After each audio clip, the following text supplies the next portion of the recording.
The Harry with whom I've spent 30 years turned out to be cheating all along. Despite presenting evidence of his infidelity, he remained unapologetic. I won't pay any alimony or child support. You're the one leaving on your own, right? He declared that, but I just accepted the demand as it is. I had a secret I hadn't told my Harry about. My name is Natalie. I've been married to my Harry for 30 years, and our 2 children are already in high school. In his younger days, Harry was heavily focused on work, and there are hardly any memories of the children spending time with their father. Back then, it was common for men to have minimal involvement in childcare, so after giving birth, I quit my job and took on the responsibility of raising the children on my own. Since both my parents had passed away before our marriage, there was no one to rely on. Harry professes that he is better than me, a housewife, because he has earned money outside the home. You're lucky to be able to stay home and play with your kids for a living. And he always said that. On days off, Harry would spend the entire day lounging at home, not taking the kids to the park or doing anything.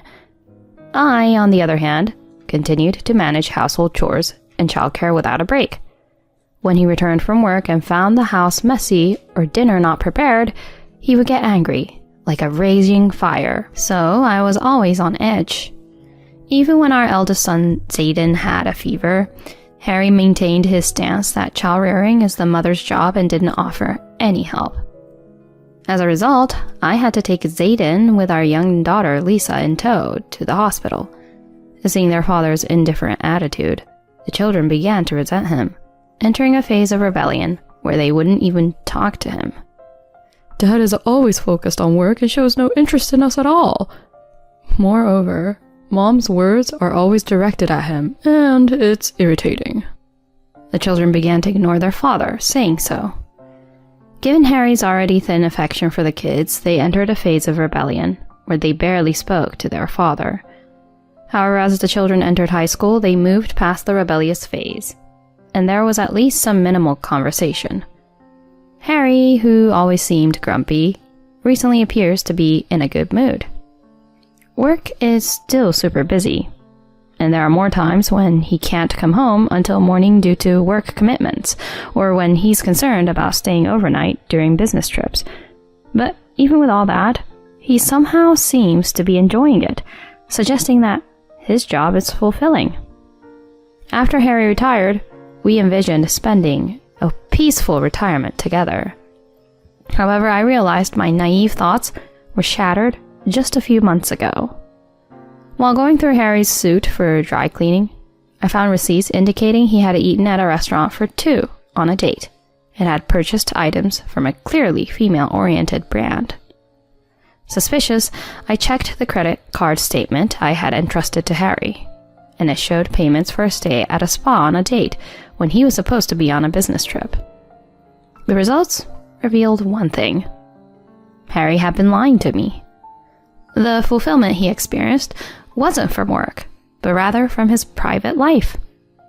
The recent good mood was likely due to his enjoyment of an intentional affair. I started monitoring Harry's actions from that point. Harry, oblivious to my awareness of his infidelity, was lax in managing his smartphone, making it easy to identify his affair. Harry's affair partner is a woman from a club he frequents. While she seemed uncomfortable with the older crowd inside the club, Harry oddly liked her a lot and would request her every time. Initially just a customer, their relationship extended beyond the club, and now they seemed to deepen their connection as if they were more than just acquaintances. After leaving the club, she now has a daytime part-time job. However, because she still lives a luxurious lifestyle like when she worked at the club, it's difficult to believe that her part-time job alone is enough to cover her expenses. Perhaps Harry is contributing to cover the shortfall. Not only did he give her money to live on, but he also bought brand name goods for her and took her on trips to spas and various other places on the pretense of business trips. As I investigated, I suddenly discovered that Harry was in the wrong. As the evidence of the affair became undeniable, I took action. When I confronted Harry with the collected receipts and credit card statements, he readily admitted his wrongdoing. I need to take a break, since I'm tired from work. Isn't it okay since I'm providing for the family with a proper salary? Saying this, Harry brazenly defended himself. If you had created a home where I could relax properly, I wouldn't have to do things like this.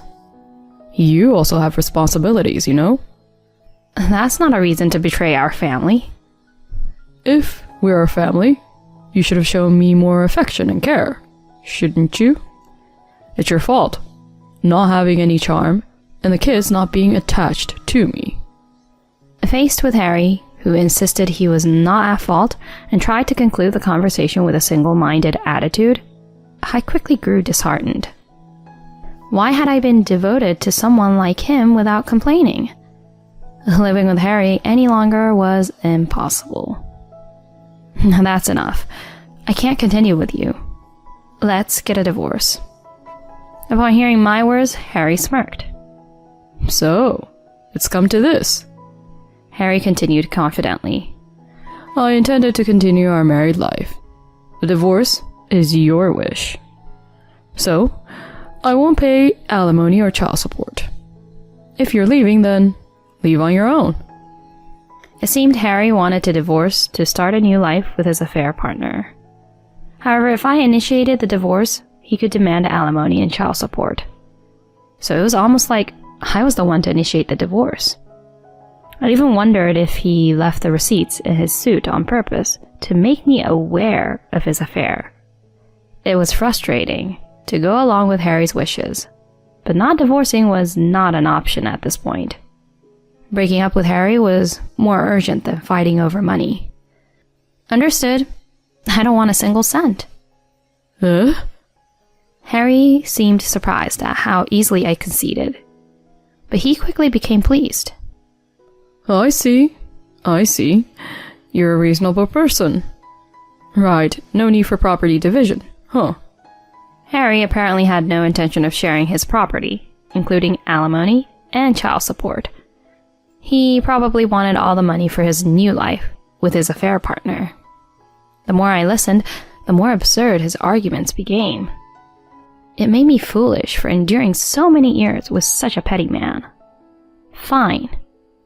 To avoid any complaints later, let's sign a contract properly. Sure, but I won't compromise on the kids' well-being. After the divorce, promise that nothing will change regarding my relationship with the children. That's fine. It's better for the kids to be close to you than me. You won't hear from me, so don't worry. You, on the other hand, don't come crying later, saying you don't have enough money. Harry easily gave up parental rights.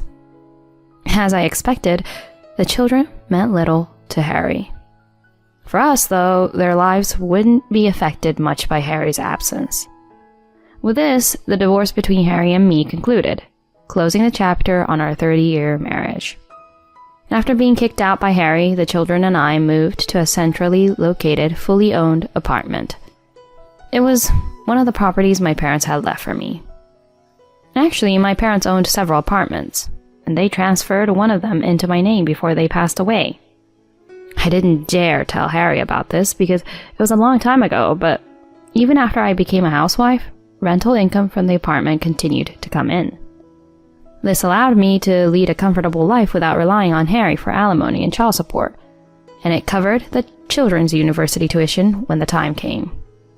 Life after Harry was surprisingly trouble-free, even comfortable without having to cater to his moods. About a year after the divorce, Harry called unexpectedly. Natalie, are you living in the apartment near the station now? It seemed like Harry was inquiring about our current life. As a stay-at-home mom, Harry probably didn't expect that I could support 2 kids, and our comfortable lifestyle was beyond his assumptions. That apartment is famous for its high rent, isn't it? Why would someone like you, a former stay-at-home mom, choose to live there? And you're living with the kids in a 3-bedroom apartment, right? I wanted each person to have their own room, so I chose a 3-bedroom. A 3-bedroom? How much is the rent? It's not exactly about the rent. There happened to be a vacancy, so we decided to move there. What do you mean? I explained to Harry that this apartment itself was something my parents left for me, and is under my name. Hearing this, Harry erupted in anger like a raging fire. What? You never mentioned any of this until now. There wasn't a need to talk about it. I inherited it from my parents quite some time ago. You own the condo itself, which means that all the residents' ridiculously high rents were paid to you. How much money comes in every month? Money earned after our separation is shared property of the marriage. Isn't it strange to keep it all to yourself? You probably didn't notice, but I also supplemented our living expenses and educational costs with some of the rental income. So I just spent the rest of the money myself. If you're going to say that, the money you used to meet your affair partner should also be shared property, right? Don't give me that nonsense. Just because I made some contributions doesn't mean there isn't a significant amount of savings. I have the right to receive a share in the property through asset division. I sighed heavily in response. Do you remember what you said? You were the one who said you wouldn't request asset division. We even went ahead and signed a contract to avoid any future disputes. At that time, I didn't expect you to have this much savings. If it means my assets become my own and not shared with you, then that's preferable. Such a self-centered person. If it came to asset division, I would have declared it properly. But I'm glad it didn't come to that. To think I would give the money left by my parents to someone who betrayed our family? I can't accept that. I responded with amazement at Harry's pettiness. Nevertheless, I wonder why Harry chose now to contact me. As I was pondering, Harry spoke a little hesitantly. Well, let bygones be bygones. I contacted you today because I have something to discuss. As I expected, the discussion didn't seem promising. True to my expectations, Harry's consultation turned out to be a request for money. Despite remarrying his affair partner, the woman he married had a significant tendency to overspend, and it turned out she was drowning in debt from the time they were dating. Although I had suspected her extravagant spending when I looked into it, it seems the reality was even worse. Harry, unaware of the debt, had initially tried to repay it using his savings. However, due to various creditors, his savings were quickly depleted, and the debt kept piling up. In order to make a lump sum repayment, he heard a rumor that I was living in a luxury apartment and approached me to lend him money for the debt repayment. Of course, I rejected his request. Why should I lend money for the debt repayment of the woman who was once his affair partner? Moreover, considering Harry's history, it seemed unlikely that her spending habits would change, and I doubted I would ever see the money again. Then Harry says something outrageous. Hey, isn't Zayden about to start working soon? Can't we at least take Zayden in over here? Huh? I couldn't believe my ears. After treating my children so indifferently all this time, he suddenly wants to bring them back now? I can't make ends meet with just my earnings. If you won't contribute anything, let Zayden help. Once Zayden starts working, we'll share his salary to cover my expenses. Don't be silly. Are you going to let your precious words clean up the debts of your unfaithful partner? I want Zayden to repay what I've invested in raising him all these years. At that time, both of us were wrong to hand over custody. Since we also have our daughter Lisa, it's common to give custody to one of us, right? It's only natural not to give custody to a parent who cheated. Besides, your attitude of not paying alimony even after cheating is far from common. And even if hypothetically you were to have custody, I wouldn't need to pay child support as you did, right? Zayden is currently attending a private medical school. Can you afford his tuition? Harry hesitated for a moment, but then says something in response. I'll use scholarships or anything else to make someone else pay for that. In the end, it's really good that I didn't entrust the children to Harry. This man only thinks of himself. That's out of the question. After all, Zayden is already over 18 years old. Custody aside, Where and with whom one lives is the person's own decision. Zayden might want to live with me since we're of the same gender, don't you think? That's not possible. Is it about money? Do you intend to buy the children with money, living in an expensive apartment and giving them an allowance? That's not it. The children know perfectly well why you and I got divorced. Did you tell the children? This is a matter between spouses, isn't it? Do you want to turn the children against me? To that extent? I simply told them that we separated due to differences in values. It seems like they understood it that way. Even without me saying it, the children were well aware that you were having an affair. Maybe that's just how you perceive it. Let me talk directly with Zayden. If we talk man to man, I'm sure someone will understand my feelings. Stop it. Zayden said you're the worst kind of person, betraying the family. There is no way you can understand. Besides, as a condition of the divorce, I promised not to involve the children. By the way, calling like this is actually a breach of the agreement. If you insist any longer, I will charge you child support and alimony to date as a non-contractual divorce. When the term alimony came up, Harry became quiet and cut off the conversation, muttering excuses. Hopefully, this means he won't call again. It's really fortunate that Zayden and Lisa were not affected. Harry, who had been relying on money from me, found himself without support, making it impossible for him to repay his debts all at once. Due to accumulating debts, it seems that all the money Harry earned has been disappearing into interest payments. Moreover, the partner he's still with continues to squander money, and there's no sign of the situation improving. If anything, it seems to be getting worse. While I'm astonished at Harry's lack of financial judgment, I can't really say much, having spent 30 years in marriage with him. After that, the children and I continued to lead a peaceful life. There has been no contact from Harry since then, and we've been able to live comfortably. And currently... Mom, are you ready? Yes, I'm coming now. My son, Zayden, and daughter, Lisa, have each married, started their own families, and moved out. Blessed with grandchildren, I am now a grandmother to 4. Both Zayden and Lisa frequently come to visit, bringing their children, showing concern for me after they moved out and I was living alone.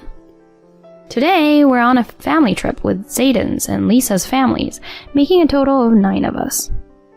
Perhaps the joy awaiting me in retirement is thanks to the decisive separation from Harry at that time.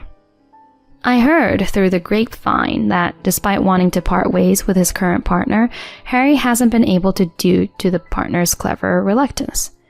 He lives only to pay his debts, with no happy time at all with his grandchildren. I feel sorry for him indeed, even though he deserved it. In a moment of mistake, happiness and misfortune can diverge so drastically.